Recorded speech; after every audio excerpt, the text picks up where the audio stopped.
Psykiske lidelser er en folkesykdom. Flere internasjonale undersøkelser viser at ca. 50% får en psykisk lidelse i løpet av livet, og 20–30% har hatt en sånn lidelse de siste året. De aller fleste av oss vil oppleve psykiske problemer i en eller annen form i løpet av livet. Verdens helseorganisasjon antar at den samlede belastningen med uførhet og for tidlig død på grunn av en depresjon vil øke, og i 2020 vil psykiske lidelser være den viktigste årsaken til sykdomsbelastningen i de vestlige land. Da Stortinget behandlet stortingsmeldingen om det psykiske helsevernet i 1997, var diagnosen svikt i alle ledd.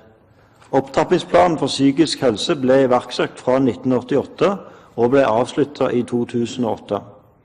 Planen var klar på retning og kvantitative mål. Det skulle bygges opp et bedre og mer desentralisert tilbud, og polikliniske tilbud i pasientens nærmiljø skulle erstatte institusjonsomsorgen. Evalueringsrapport fra Norges forskningsråd viser at opptrappingsplanens kvantitative mål langt på vei er nådd. Noen eksempler illustrerer dette. Det gis mer enn dobbelt så mange polikliniske behandlinger enn da opptrappingsplanen ble iverksatt. Det er bygget 75 nye distriktspsykiatriske senter som har gitt mange pasienter et tilbud der de bor. Det er bygget om lag 3400 flere tilrettelagte boliger for psykisk syke i kommunene. Selv om mange av de kvantitative målene i opptrappingsplanen er nådd, er vi ikke i mål med å gi psykisk syke et godt og likeverdig behandlingstilbud. For eksempel, det er fortsatt for lange ventetider og for mange brudd på pasientrettighetene. Det er for stort press på døgnbehandlingstilbudet fordi det mangler gode tilbud lokalt. Det er en manglende sammenheng og helhet i tjenesten, noe som rammer alle pasientene, men psykisk syke rammes spesielt hardt. Brukermedvirkningen og pårørendeperspektivet er nødt til å ivaretas bedre, og ikke minst, det må gis hjelp som faktisk hjelper. Denne interpellasjonen handler om den siste utfordringen, nemlig at psykisk syke skal få hjelp som hjelper. Etter å ha sett stor innsats for å styrke kvantiteten i det psykiske helsevernet, må vi nå jobbe mer for å styrke kvaliteten. Et illustrerende eksempel på at hjelpen ikke alltid hjelper, er hentet fra tilbudet til pasienter med tvangslidelser. Den 4. november 2009 viste TV 2 dokumentarfilmen «Psykisk forvandling». Programmet viste at det finnes effektiv behandling for pasienter som lider av tvangslidelser, men at få pasienter får tilbud om dette.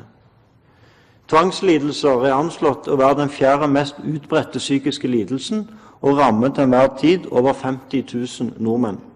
Dette er en individualiserende lidelse som opptar mye tid og fører til at pasienten får store problemer i hverdagen og på jobb.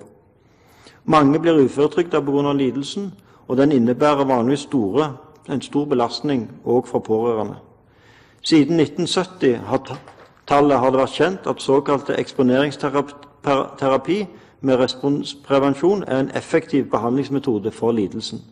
Gjennom et titall studier har det blitt demonstrert at metoden er kostnadseffektiv og gir en betydelig bedring hos 60–70% av pasientene. Metoden er anbefalt i Helsetilsynets retningslinjer for behandling, og de distriktspsykiatriske sentrene er bedt om å ha kompetanse på området. Til tross for dette er det svært mange pasienter som ikke får tilbud om denne behandlingen. På bakgrunn av den nevnte dokumentaren stilte jeg spørsmål om hva statsråden vil gjøre for å sikre at alle pasientene får tilbud om den aktuelle behandlingen hvis de har denne lidelsen. Statsråden tok da et prisverdig initiativ til å holde kurs i denne behandlingen for helseforetakene. Jeg er kjent med at Norske foreninger for kognitiv terapi er i ferd med å implementere en plan for bedre behandling av pasienter med tvangslidelser, og vil berømme fagfolk i dette miljøet for å ha tatt opp saken og dermed sørge for en forbedring av tilbudet til pasientene. Men denne saken reiser problemstillinger som gjelder for det psykiske helsevernet generelt. Hvordan kan vi sikre at fagfolk og behandlingsinstitusjoner har tilstrekkelig fagkunnskap til å gi god behandling? Hva gjør vi for å forsikre oss om at behandlingen av psykisk syke baserer seg på kunnskapsbaserte metoder, og ikke den metoden som behandleren til enhver tid synes det best å bruke på alle lidelser, eller generelt sett overfor en stor bredde av pasientgruppene. En nøkkelfaktor for å sikre god kvalitet i behandlingstilbudet er kunnskap om behandlingen og hva som er virkningsfulle metoder. Fra Høyres side mener vi at det legges for lite vekt på kvalitetsarbeidet i helseforetakene, og vi har derfor foreslått en ny kvalitetsstrategi for helseforetakene. Vi mener at det må utvikles flere kliniske veiledere som sikrer at kunnskapsbaserte og virkningsfulle metoder tas i bruk. Selv om det åpenbart er nødvendig å utøve klinisk skjønn, må det ikke overlates til den enkelte behandlers forgodtbefinnende om man benytter kunnskapsbasert praksis eller ikke. Det må ikke være sånn at når du som pasient kommer inn på en psykiatrisk kontor, så kan du se hvem psykiateren har bilder på veggen, hva behandlingsmetode en oppnår. Jeg vil utfordre helse- og omsorgsministeren både til å utvikle flere behandlingsveiledere og å sikre at helseforetakene faktisk følger disse retningslinjene. Milde henstillinger er ikke nok. Fra politisk hold må vi stille minst like strenge krav til kvalitet som en gjør til økonomistyring. For å lykkes i kvalitetsarbeidet må vi også foreta bedre målinger av kvalitet i det psykiske helsevernet. Det er utviklet flere indikatorer i psykisk helsevern, bl.a. for omfanget av reinnleggelser, bruk av tvang og antall korridorpasienter. Vi har også flere brukerundersøkelser som viser at mange pasienter er fornøyd med tilbudet. Men vi trenger også gode målinger på resultat av behandlingen. Vi må vite at hjelp hjelper. Høyre mener at utvikling av et desentralisert tilbud til psykisk syke har vært riktig og nødvendig. Vi må gi flere psykisk syke hjelp der de bor, sånn at de kan mestre livet så godt som mulig i sitt nærmiljø. Bedre tilgjengelighet er avgjørende for at psykisk syke skal få bedre hjelp. En hovedutfordring er å sikre bedre sammenheng i tilbudet til de syke. Samhandlingsreformen, som nå er til behandling i komiteen, skal bidra til forbedringer i tilbudet i så måte. Samtidig så innebærer den desentraliserte strukturen av distriktspsykiatriske senter og ambulante team at den må ha ganske stor breddekompetanse. Psykisk sykdom er kompleks, og det stiller store krav til behandlere når man skal gi et spesialisert tilbud om utredning og behandling til alle pasienter i sitt opptaksområde. DPS-ene og BUP-ene er i sentrale strøk. Dette gjelder særlig i forhold til et spesialisert behandlingstilbud til mindre pasientgrupper. Dette kan bidra til å styrke fagutviklingen og til å sikre bedre kvalitet i behandlingstilbudet. En sånn utvikling kan dermed styrke muligheten for pasientene til å få hjelp som hjelper. Jeg vil utfordre statsråden til å svare på om vi kan finne en bedre balanse mellom tilgjengelighet og desentralisering på den ene siden, og behovet for kvalitet og spesialisering på den andre siden.